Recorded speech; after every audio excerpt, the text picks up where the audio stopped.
Jangan tipu aku. Berhenti. Takkan kembali lagi. Semua insan mengalami kehadiran ingatan pada seseorang yang dah tiada, yang tak mungkin kembali.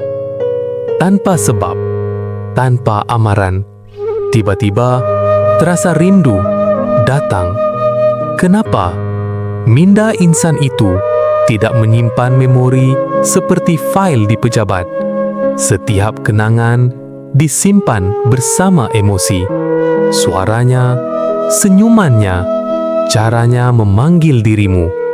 Semua itu masih hidup dalam mindamu.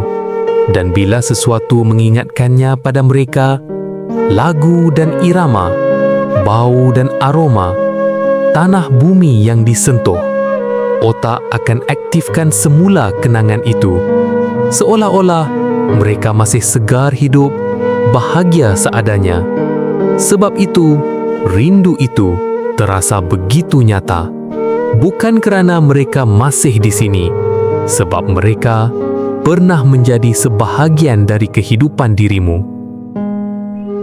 Selagi dirimu masih mengingatinya, merekalah menjadi inspirasi untuk perjuangan hidup ini. Bermaaf-maafanlah di hari lembaran ini.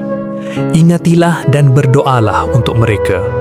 Semoga mereka yang telah pergi memberikan kita kekuatan untuk menjadi insan yang diredai. Maaf zahir dan batin dari Mokit Channel.